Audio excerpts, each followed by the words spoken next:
Assalamualaikum sobat, jumpa lagi di channel Smart Wise, saya Nuar.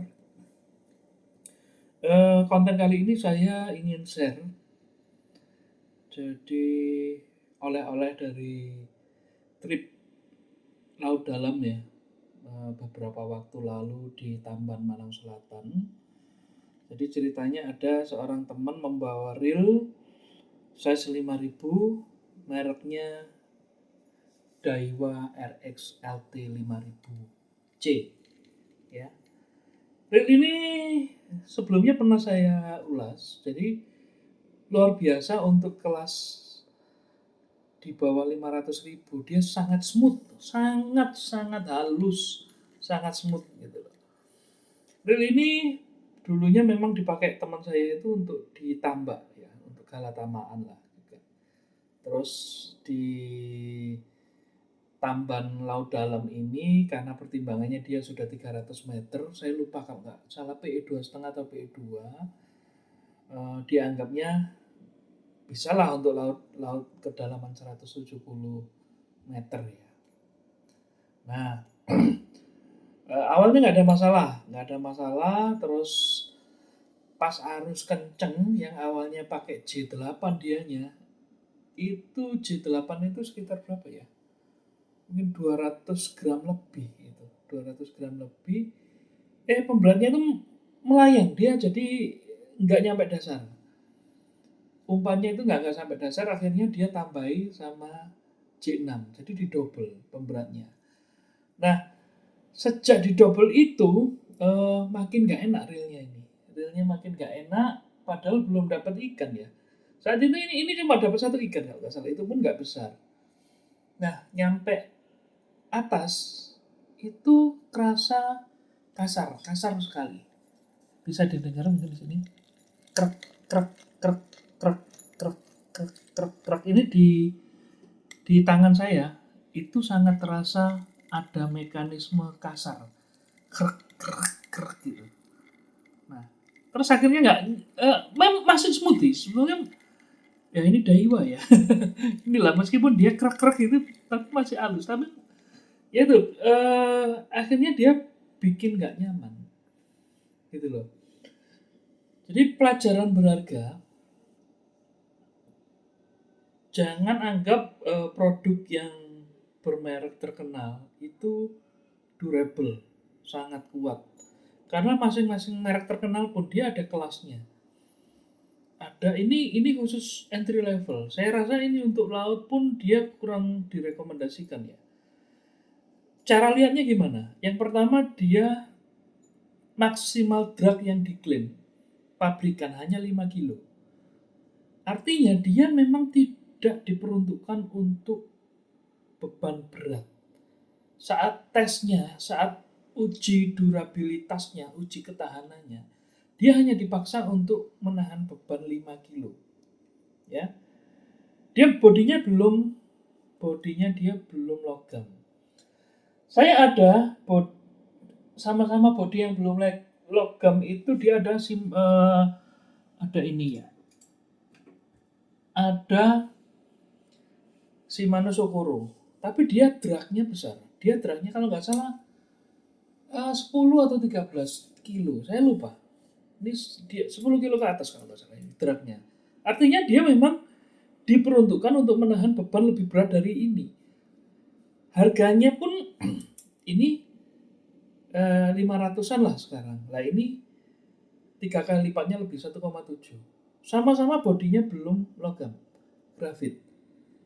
Tapi dia saya yakin Shimano sudah menguji durabilitasnya untuk beban yang lebih berat. Ya. Oh ya, ini sama-sama kedua reel ini sama-sama kita pakai di laut dalam. Bahkan ini lebih sering strike daripada yang ini. Pemberatnya pun samalah, kita juga sama pakai pemberat yang besar juga, dan ini masih smooth, masih tidak ada masalah. Nah, ini langsung dia mengalami problemnya ya ini tadi bunyi yang ada getaran krek krek krek di putaran tertentu. Feeling saya kalau enggak pinion atau dia di main gearnya yang kena. Nah, ini juga agak goyang ini. Ini goyang ini. Nah, ini padahal udah rapet ya. Handle-nya udah goyang. Jadi saya nggak tahu apa bisa diperbaiki, tapi saya kurang yakin ini kalau gearnya kena daripada untuk memperbaiki beli gearnya. Saya rasa kok lebih bijak untuk menabung membeli reel yang lebih kelasnya lebih di atasnya inilah.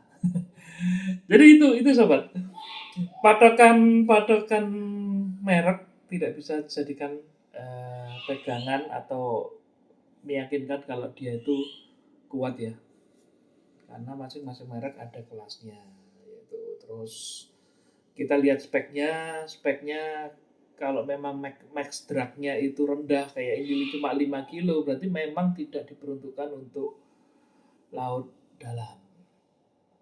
Terus saya pernah komparasikan dengan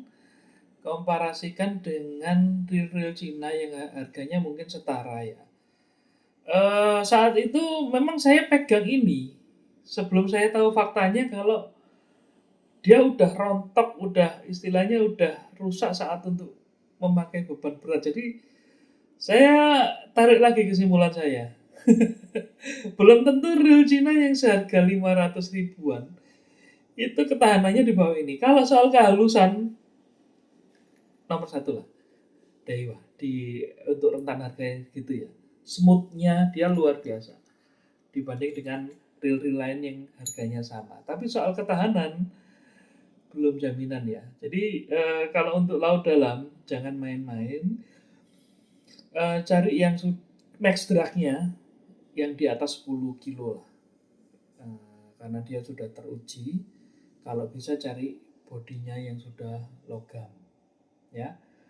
Bodi logam pun dia sebetulnya bukan jaminan, tapi paling enggak dia dengan mencantumkan drag tinggi itu sudah melalui pengujian berkali-kali untuk beban yang lebih berat. Ini nanti coba saya bongkar, mungkin kita cari penyakitnya apa. Saya juga kurang paham kenapa reel-reel yang drag-nya rendah ya, dia dibikin untuk versi yang berkapasitas besar. Ini kapasitasnya 300 meter PE 2,5 kalau nggak salah atau PE 2. Artinya secara peruntukan dia bisa untuk laut dalam gitu loh teorinya. Tapi ternyata dengan drag segitu plus dengan materialnya yang mungkin kurang ya menyesuaikan harga lah jelasnya. Akhirnya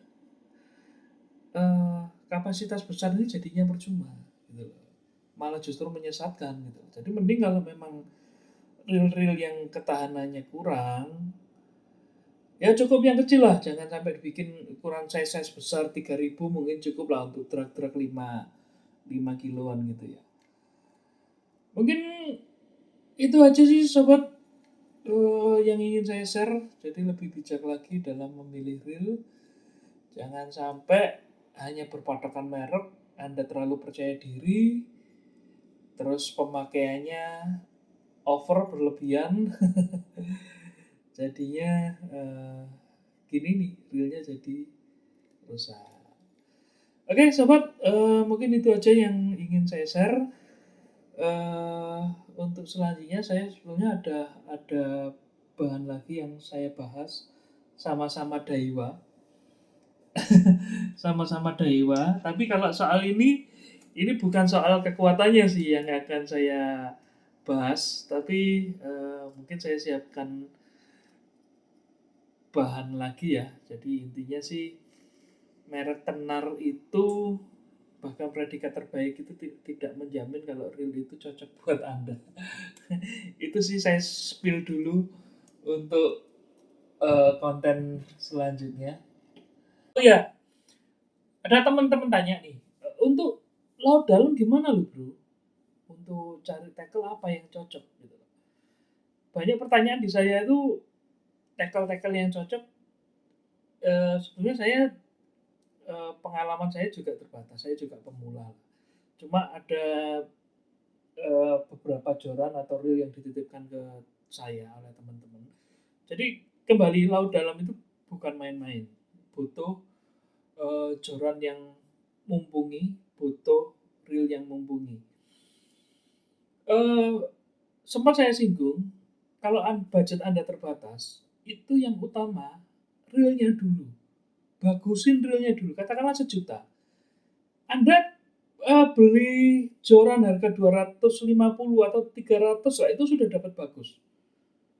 Nah, maksimal 700.000 atau mungkin kalau budget Anda segitu ya, carilah yang terbaik di kelas itu. Kalau bisa yang sudah SW, yang sudah diperuntukkan untuk laut dalam, indikatornya adalah drag yang tinggi. Itu aja sobat, mungkin sudah terlalu panjang untuk konten saya kali ini.